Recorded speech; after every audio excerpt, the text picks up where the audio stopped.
நமது அம்பத்தூர் சட்டமன்ற தொகுதி அனைத்து நிலை நிர்வாகிகள் ஆலோசனை கூட்டம் 26 தேர்தலுக்கான பணிகளை ஏற்கனவே அவர்கள் செய்து வருகிறார்கள். அவர்களை ஊக்குவிக்க விதமாக இந்த கூட்டம் நடைபெறுகிறது. ஏதாவது கேட்கணுமா?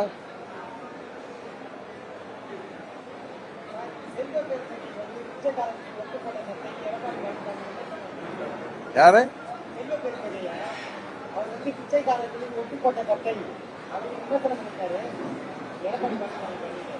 அப்படியா? ஆமா, பார்த்தேன் தொலைக்காட்சியில எல்லாம். திருநெல்வேலியில எல்லாம் ஏதோ மாலை எல்லாம் போடுறாங்க. என்ன சொன்னார்? நான் கவனிக்கல உண்மையாவே.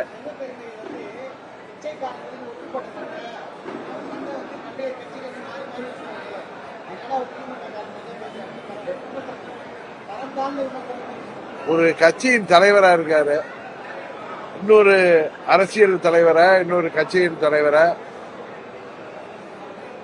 இப்படி அநாகரிகமாக விமர்சிப்பது அவருடைய தரத்தை தான் காட்டுகிறது.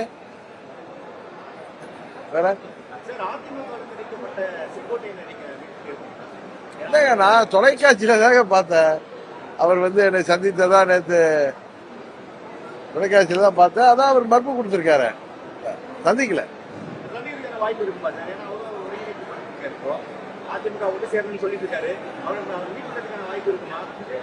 வாய்ப்பு கிடைத்தால் சந்திப்போம்.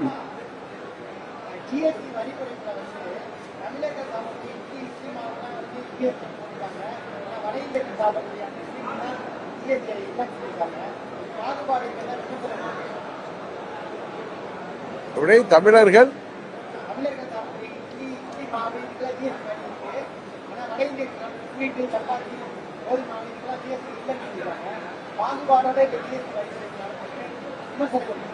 யாரு விமர்சனம் வைக்கிறார்? பொதுவாக ஜிஎஸ்டி வரியை குறைஞ்சிருக்கிறார்கள், எல்லோரும் வரவேற்கிறார்கள். அப்படிதான் நான் பாக்குறேன்.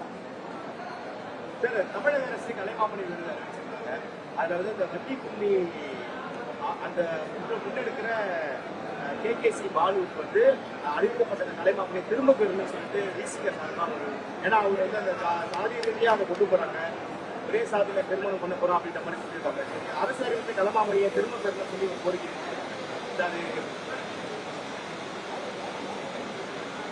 எனக்கு என்ன காரணத்துக்காக திருப்பி பெறணும்னு சொல்றாங்க சார்? அவர் சாதி ரீதியா கொண்டு போறாங்க, சாதி ரீதியா பேசுறாங்க, ஒரே சாதிக்குள்ள திருமணம் பண்ணணும் மாதிரி அதுல அந்த இடத்துல பேசுறாங்க. அப்படி பேசுறவங்களுக்கு அரசு கலைமாமணி விருது அறிவிச்சிருக்காங்க, அதை திரும்ப பெறணும் அப்படின்னு சொல்லி ஒரு கோரிக்கையை சொல்லியிருக்காங்க. பேசிக்கா மத்திய அரசு சொல்லியிருக்காரு, பேசியிருக்காரு. அது எப்படி பாக்குறீங்க சார்? சாதி ரீதியா ஒரு விருதை திரும்ப பெறணும்னு சொல்லியிருக்காங்க. எனக்கு அதை பற்றி ஒன்றும் நான் சரியா தெரிஞ்சுக்கிட்டு கருத்து சொல்றேன். ஏன்னா அதை நான் கவனிக்கல. என்ன திரு வன்னியரசு குற்றச்சாட்டு வைக்கிறார்? ஏன்னா அரசாங்கம் ஒருவருக்கு கலைமாமணி விருது வழங்குறப்ப எல்லாவற்றையும் பார்த்துதான் வழங்குவாங்க. இருந்தாலும் என்னன்னு தெரிஞ்சுட்டு சொல்றேன். உண்மையாவே எனக்கு தெரியல அது எதுக்காக அவர் திரும்ப பெறணும்னு சொல்றாரு அப்படிங்கிறது உண்மையாவே எனக்கு தெரியல.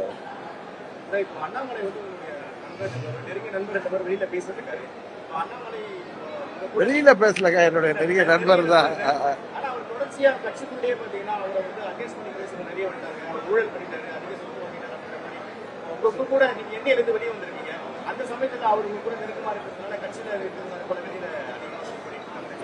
இல்ல இல்ல, நண்பர் அண்ணாமலை தமிழ்நாடு பாரதிய ஜனதா கட்சி தலைவராக இருந்த பொழுது அவருடைய செயல்பாடு எல்லோரும் பாராட்டத்தக்க அளவில் இருந்தது என்பது உண்மை. அவர் கடந்த பாராளுமன்ற தேர்தலுக்கு முன்பு எங்களோடு அரசியல் ரீதியாக பழகினாலும் பழகுவதற்கு நட்புக்கு ஒரு சிறந்த நண்பர். அவர் அம்மா மக்கள் முன்னேற்ற கழகம் தேசிய ஜனநாயக கூட்டணியில இணைந்ததற்கு அவர்தான், அவருடைய செயல்பாடுகளும் அவருடைய தன்மையும் தான் காரணம். இன்றைக்கு நாங்கள் கூட்டணியை விட்டு வெளியே வந்துவிட்டோம். வேண்டுமென்றே சிலர் எங்களை அவர் தூண்டி விடுகிறார் என்றெல்லாம் தவறான கருத்துக்களை பரப்புகிறார். இன்னொருவர் தூண்டி விட வேண்டிய அவசியமோ, இன்னொருவர் தூண்டி விட்டுதான் நாங்கள் செயல்பட வேண்டிய நிலையோ எங்களுக்கு கிடையாது. அவர் மீது சொல்லப்படுகின்ற குற்றச்சாட்டுகளுக்கெல்லாம் அவர் அதுக்கெல்லாம் பதில் சொல்லிட்டார். அதே நேரத்தில் இதையெல்லாம் கடந்து அவர் தனது செயல்பாடுகளால் உயர்ந்த நிலைக்கு வருவார் என்ற நம்பிக்கை எனக்கு இருக்கிறது.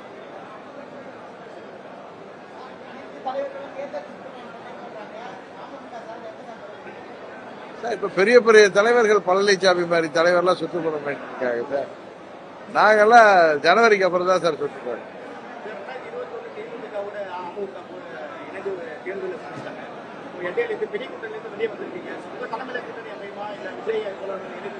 இல்ல, எங்க தலைமையில கூட்டணி அமைக்கின்ற எண்ணம் இல்லை. நாங்கள் இடம்பெற போகின்ற கூட்டணி தான் வெற்றி கூட்டணியாக அமையும். நாங்க பழனிசாமியை முதலமைச்சர் வேட்பாளராக தேசிய ஜனநாயக கூட்டணி சார்பில் அறிவித்திருப்பதை நாங்கள் ஏற்றுக்கொள்ளவில்லை. அதனால் அந்த கூட்டணியிலிருந்து வெளியே வந்து விட்டோம்.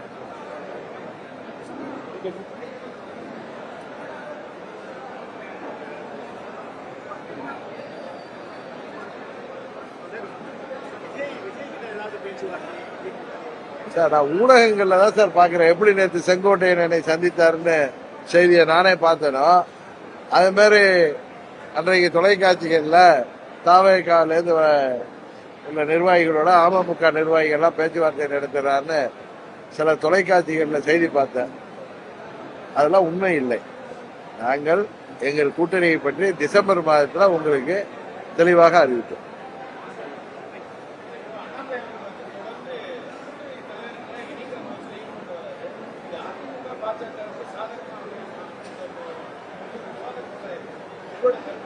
விவாதம் தான் எல்லாத்துக்கும் பண்றாங்களே. டிபேட்டுங்கிற பேர்ல அவங்க நினைக்கிறதெல்லாம் பேசுறாங்க. நண்பர் அண்ணாமலை நான் அந்த கூட்டணியிலிருந்து வெளியேறிய பிறகு பல முறை என்னிடம் தொலைபேசியில நீங்கள் உங்கள் கருத்தை மறுபரிசீலனை செய்ய வேண்டும், மீண்டும் தேசிய ஜனநாயக கூட்டணிக்கு வர வேண்டும் என்று தொலைபேசியில் என்கிட்ட பேசுறப்பெல்லாம் கோரிக்கை வைத்தாரு. நான் வெளியூர்ல இருந்ததுனால சென்னைக்கு வந்த பிறகு அவர் என்னை சந்தித்து அதே கோரிக்கையை தான் வலியுறுத்தினார். வேற ஒண்ணு அதை தாண்டி இவர்கள் மற்றவர்கள் அதுக்கு காரணம் சொல்வது போல எதுவுமே இல்லை. அவர் தூண்டிவிடக்கூடிய நபரும் அல்ல, இன்னொருவர் தூண்டிவிட்டு ஆடக்கூடியவன் நான் அல்ல என்பது எல்லாருக்கும் தெரியும்.